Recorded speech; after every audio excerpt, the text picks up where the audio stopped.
And so we can finally arrive at the episode where I explain how I view the war in Ukraine somewhat differently due to my staff college experience and my understanding of the operational level of war.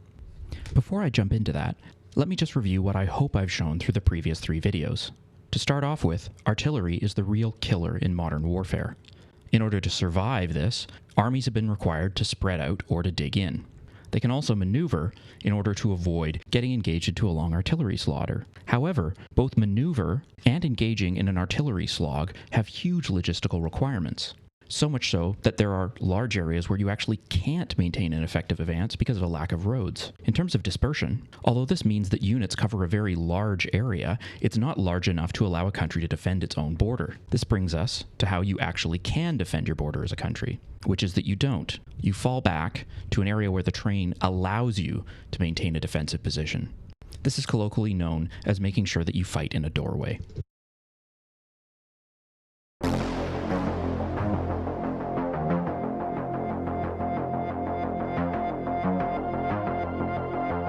So far, when I've talked about the size of armies and the size of defensive positions, I've generally done it with a white background, indicating really just an open area. Now, if you start to fight in an open area, you need to maintain a solid line or else the enemy is just going to go around you, also known as flanking.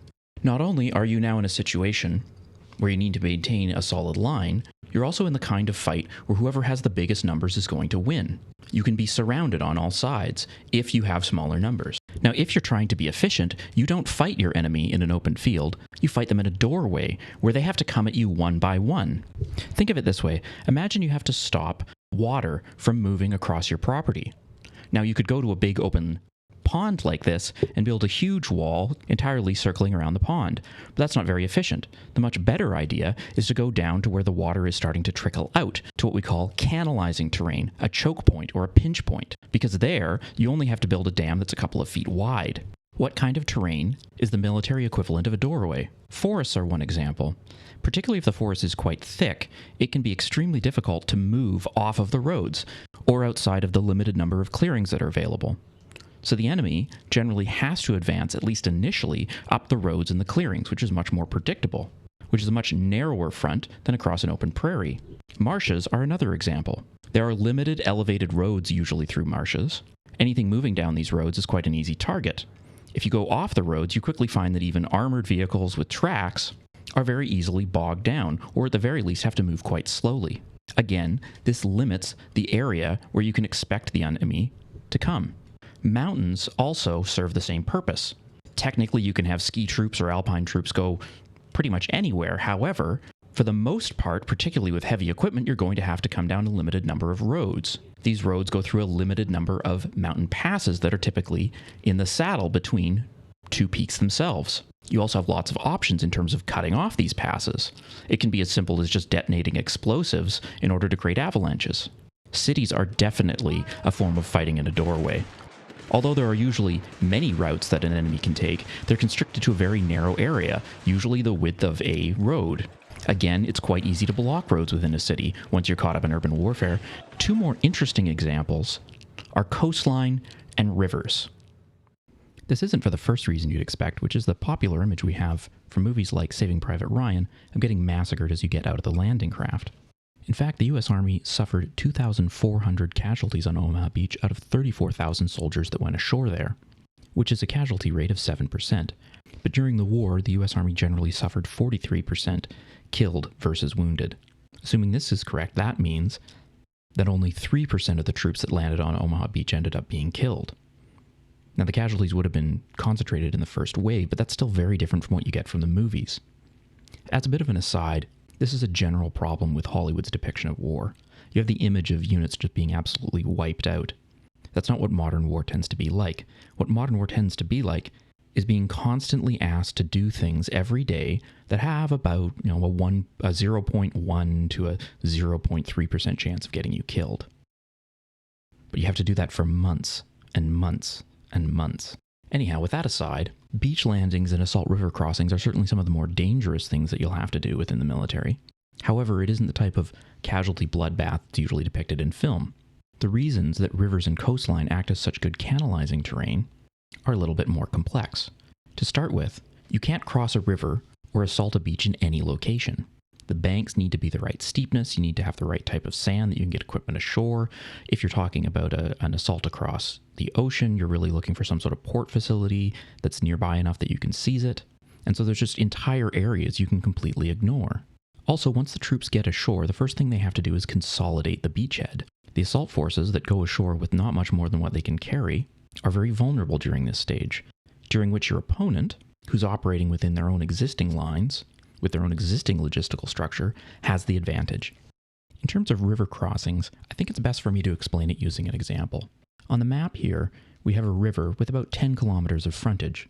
Now, if this were just flat open space, you would need approximately a brigade to hold that, which is about 5,000 soldiers. However, at this particular river, the banks are quite steep, and so the areas that are shaded out in green are where the banks are too steep and there's no road going down. So although you can easily get a small amount of troops across the river, that's not where you're going to seize a bridgehead, and it's not where you're going to execute a breakout, because you can't move a large force across the river and then supply it on the other side. Once the terrain flattens out, there's large areas that are quite marshy. And again, while you can easily get a small force across, you can't logistically support it on the other side without securing the roadways or the hard, packed terrain. So after all that narrowing of options, you're only left with 4 locations where it's viable to do an assault crossing. And to hold those 4 locations, you don't need a brigade. You need approximately 2 companies and a platoon, which is about 20% the size of a brigade. But there's even more advantages to a defender that are imposed by the terrain. In order to conduct an assault river crossing, you need to have about 5 assembly areas. Now, assembly areas are where large units or groups of equipment can be hidden, but rapidly brought up to the assault river crossing location. So the defender here can just pre-register every viable assembly area with his artillery, and then as soon as they become aware that an assault river crossing is starting, just start shelling all of the viable assembly areas, knowing that you're going to hit something important.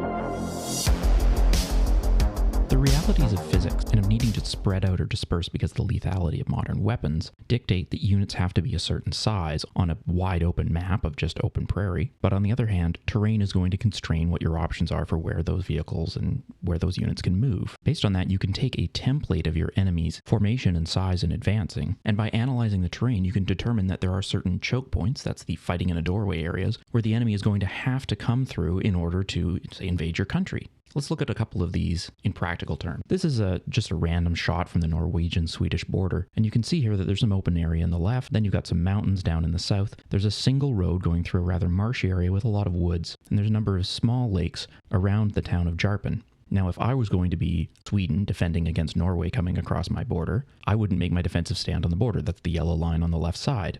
I'd put a lot of observers and firepower on those mountains, and then I'd put a blocking force around Jarpen, knowing that the enemy was going to be funneled into that choke point. A more classic example from the Cold War is what's called the Fulda Gap. That is, there's an area around the town of Fulda where terrain analysis indicated that if the Soviet Union ever made an invasion of West Germany, they had to come through this area, and that this was the best defensive position that American forces in southern Germany had in order to stop the Soviet advance before they broke it into much more open terrain. Analysis like this really isn't rocket science, so it was absolutely no secret where the battle place was going to happen in that area. According to a very senior American general, this valley is the site of the biggest tank battle in the history of the world. It's a battle that has not been fought, but this area, the Hünfeld approach to the Fulda Gap, lies on the shortest route between the East German border and the Rhine. If the Russian tanks ever do roll west, the terrain will funnel them into this valley, and this is where NATO will make its stand. In military parlance, this valley is a killing zone. If the Soviets did attack, several thousand tanks would come through this gap. No nation can defend its full borders. What you instead want to do is have a small screening forces around the areas where it's not viable to defend, or it's too difficult, or where the enemy is going to have to spend so much time consolidating after they take a particular feature that you can bring up reserves to reinforce that area and cut off the bleeding, so to speak. Remember back when I was discussing the battle trench, and I told you it took about 48 hours to construct this. When you look at terrain, a way of thinking of it is, all you need to do with this more difficult canalizing terrain is have a small delaying force that's capable of keeping the enemy gummed up long enough for reinforcements to be brought to the far side of the terrain feature where things open up, and have that 48 to 72 hours to set up a proper main defensive area. With that system, it's actually viable to defend your country. But it's all a question of ratios. How much of your border is the area that just needs a screening covering force or a delaying force versus where you have to constantly have troops dug in and holding, because otherwise the enemy can just make a speed run on your capital. So in practical terms, let's look at a couple of countries. All right, so the obvious one is Great Britain. That's a really great defendable terrain. They've got oceans everywhere, except this short border between Northern Ireland and Ireland. Another example of a country with excellent defendable borders is France. About half of their border is coastline, which again counts as canalizing terrain and only needs light screening or delaying forces. Down in the south, in the border with Spain, there's the Pyrenees Mountains, and they have very few roads over them. On the border with Italy, there's somewhat more in the way of roads, but not that much actually, and there's quite a lot of mountains. There's also a lot of good rivers and lakes that form various defensive obstacles. Switzerland is just a nightmare when it comes to either getting into or coming out of. Going further north, assuming that France controls Alsace and Lorraine, you have some of the best defensive territory in all of Europe. The border is along the Rhine River, which is very large and difficult to cross. But there's also hills and small mountains on either side of the river going down into a valley. Even if you can get over the Rhine River and up the slope, you then go right into a series of very thick, dense forests with, again, not that many roads across them. There's a reason this is where France built the Maginot Line. Going up to the north, the terrain does open up somewhat, and you do get a lot more roads. There's still scattered forests, but there's openings and gaps in between them. In particular, this area here, around the Meuse River and the exits to the Ardennes Forest, is a quite good invasion route. However, the best invasion route by far is along the Low Countries. That's the border with Belgium. As you can see here, flat open terrain, very good roads, only scattered forests. There are a number of rivers and canals across this area. However, most of them are not particularly large, and in the summertime when the banks go down, they become less valuable as defensive lines. Now, if I knew nothing about European history, and I just took the sort of terrain analysis that they teach in staff college and did a terrain analysis of France, I would be able to tell you, first of all, holding Alsace and Lorraine is a vital French interest. Second, the primary invasion corridor that the French should be worried about is out of the lowlands, that is, the border with Belgium, although there's a secondary invasion route to be worried about around the area of the Meuse River and the Ardennes forests. I could then tell you that if there were a series of wars fought between France and an invader from the east, let's say Germany, they would find it generally necessary to go through the lowlands, thereby expanding the war, and that if this war ever occurred, the major battles would be fought around the major rail and road junction towns in the flat plain coming out of the Belgian border. Towns like Sedan, Reims, Cambrai, Amiens, or Ypres. If you know anything about World War I, or World War II, or the Franco-Prussian War, or the later Napoleonic Wars, then you'll see just how accurate this is. In fact, on that secondary invasion corridor around Sedan, the Germans had to cross the Meuse River in that area 3 different times, during the Franco-Prussian War of 1870, during World War I, and during World War II. All 3 times, they made their crossing at the same place. I don't mean the same region, I mean the same launch site. That's how much terrain limits your options and canalizes you into some fairly predictable patterns. However, for France, this is an almost best case scenario, because it's really only the borders with Belgium and Luxembourg that they need to worry about. 2 states which historically they've been fairly friendly with. They can use economy of force on pretty much every other segment of their border. Another country with excellent defendable terrain is Finland. There's a large part of their border that's just access to the ocean. All of the areas up in the far north around Sweden and the other parts of Russia are so desolate and so have such limited road access that they're not much of an invasion threat either. That means that if they get invaded, really the threat is going to come across the Viborg Peninsula here. So we're talking about less than 10% of their border that actually needs to be solidly defended. Now, the border currently is just outside the Viborg Peninsula. That's an after effect of the Winter War of 1940 and World War II in general. But even now, with their current border, there's so many lakes and marshes and swamps and trees and forests that it's really quite easy to canalize the enemy and use economy of force to solidly defend that part of your border. If we go down somewhat to Estonia, we find another country with quite good defendable borders. Most of their border is either this large lake or the Gulf of Finland, which again, water, easy to defend. To the south, they have Latvia, which is a friendly state for the most part. Zooming in, we see a border that they share with Russia. However, that border is crossed by the Nava River. Down in the south, again, there's a lot of marshland with very few roads over it. So it's really only this area around the town of Nava that need to have a solid defensive line. Down in the south past the lake, there's another area where they have a border with Russia. Again, minimal roads, lots of marshland, lots of scattered forests. Now let's look at an example of a country with bad defensive borders.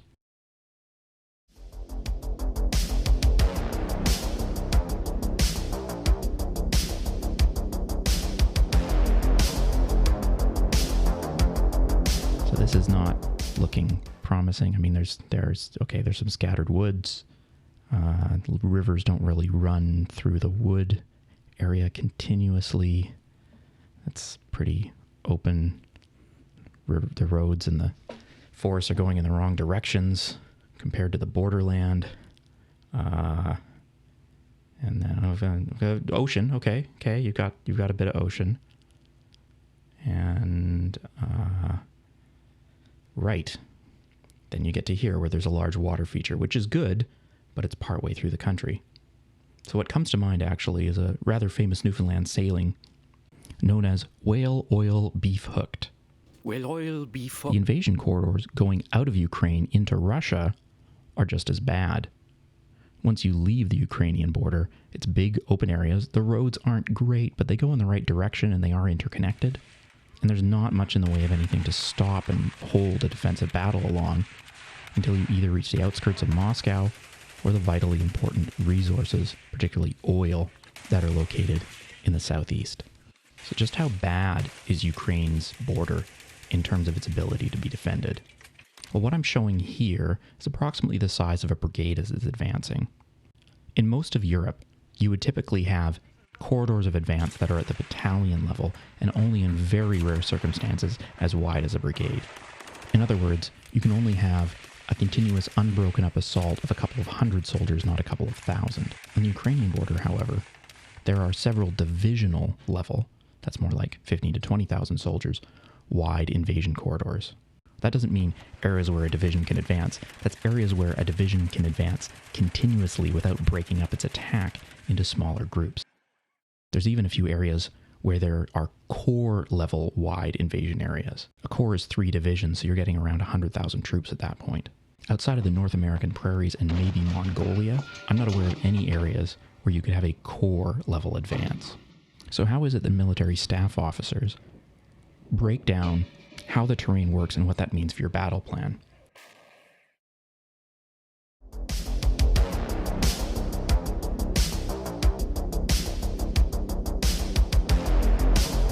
At the operational level, we use a terrain analysis tool called FLOCARK. That is features, lanes, objectives, canalizing ground, avenues approach, and key terrain.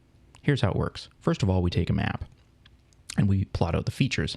Now what that means is we draw in blue all of the areas where there's water, or use these crosshatches where it's larger bits of water such as large lakes or the ocean. Next we fill in all of the forest areas in green with the smaller dots symbolizing where it is that they're small, thin forests that you could still somewhat move armored vehicles through. And then the larger crosshatch areas where it's thick forests or where the terrain is very difficult to cross, such as mountain ranges. Next, you fill in man-made features. You use black lines to indicate roads, which of course are very important from the logistics side, and then use the cross-hatching to show where the cities are. Cities, of course, being somewhat of a double-edged sword. On the one hand, they're important logistic hubs. On the other hand, canalizing terrain in a nightmare to fight your way through. In the old days, what we used to do is actually take a sheet of cellophane, put it over top of a paper map, and fill these out using markers. And then when it's done, you'd pull the map out from under it and put it on to a white sheet of paper. Everywhere that you see that is open white is terrain that a mechanized force can easily advance through. And it can sustain itself, provided that it's advancing along the road lines that you see. So while a map of this region of Eastern Europe might look like this, to a staff officer, it looks like this. Now, when I did this features analysis of this part of Ukraine and Russia, I immediately noticed that the key terrain feature everywhere was the rivers. So I put those in bold in my map in order to make them clearer. From an operational art of war perspective, this is what the Ukraine and Russia look like in this area. What jumps out immediately is this roughly L-shaped area of large open terrain with very little in the way of defendable features. The road network is somewhat sparse, but the terrain highly favors the attacker. Therefore, seizing those road junction towns is going to be extremely important. In terms of defensive features, the only really good ones that are parallel to likely invasion routes are the rivers. Therefore, on pure terrain analysis, you would predict that the military history of this region would center around the rivers and the junction towns of this L-shaped open area. This is the region of Kursk, Voronezh, Kharkov, Kiev, Stalingrad, Rostov, the area of the Dnieper River, the Donetsk, the Don, and the Volga. If you know much about the history of World War II on the Western Front, you will have heard of all of these names many, many times before. This is where the majority of the fighting happened during World War II. And you can see just from this map why it's not going to happen to the north. The next step in terrain analysis is to look at the lanes, canalizing terrain, and objectives. So lanes are the areas where you can advance through. That's the open white areas, which I put with the red arrows here. Now, where those lanes hit pinch points, canalizing terrain, that is the areas where you can fight in a doorway, those become indicated as canalizing terrain with red circles. Where you have several of the red circles as canalizing terrain in a continuous line, where the canalizing terrain allows you to form a viable defensive line, you indicate that as an objective. On this map, I've used black lines with numbers on the sides. For this particular analysis, I've looked at a force that's moving out of the Ukraine, trying to seize Moscow. And you can see that in terms of canalizing terrain after the Ukrainian border, it's not until you get to the outskirts, that's objective 1, that you really hit an area where you can make a stand. There's a set of lanes here where you can have core level advances going from the Ukrainian border all the way up to objective 1 on the outskirts of Moscow. Now, if you hold the Donets River, that can be a defensive line, and the outskirts of Moscow becomes your second objective line. I don't think it's a coincidence that this objective line that I've drawn along the Donets River is quite close to the actual current Russian positions as far as we can tell. I actually made up these maps in mid-February, and I've got the Twitter post to prove it. If only I'd been a lot faster than 6 months in getting the rest of these videos out. Now, let's assume that Russia was able to make the Ukraine its puppet. Well, at that point, they would have a very solid defensive line along the Dnieper River, a second defensive line along the Donets River, and then the outskirts of Moscow, Rostov, and Volgograd would be their third defensive line. This is a much more strategically secure position, and it's essentially where they were prior to the Orange Revolution in 2004. Now let's zoom in and switch to a FLOCARK analysis, as it would be done by a Russian staff officer if they're planning an invasion of Ukraine. There's an obvious objective line that is a viable Ukrainian defensive line along the Donets and the Dnieper River. The third defensive line is almost at the country's borders with countries like Romania. If you've been following the day-to-day advances on those various maps with the colored lines for the war in Ukraine, you will have noticed that a lot of the action seems to be concentrated around the areas where there's red circles on this map. Again, this is an analysis I did about a week before the invasion started. This isn't because I have some sort of special clairvoyant skill. It's because this type of analysis has fixed rules. It doesn't tell you how the chaos of battle will unfold, but it does tend to tell you where the decisive parts of the battle will take place. Okay, going back to FLOCARK, if you have a series of lanes that link up together, and they run along a network of roads that can viably support an invasion force, that becomes an axis of advance. You draw out the axis of advance, and then you rate them for the size of the formation that can move through that area. In this case, for a Russian analysis of how you'd invade Ukraine, you can see there's 3 axes of advance, and for the most part, they can handle a divisional level advance. That's the areas where I have 2 X's. The blue areas indicate viable routes for major counterattacks by the Ukrainian forces, with the major divisional level counterattack opportunities being outside of Kiev for axis of advance number 1, and there being a number of divisional and brigade level counterattack opportunities for axis of advance number 2. However, there's really no large-scale counterattack options for axis of advance number 3. This essentially comes down to the lack of roads going in the proper direction.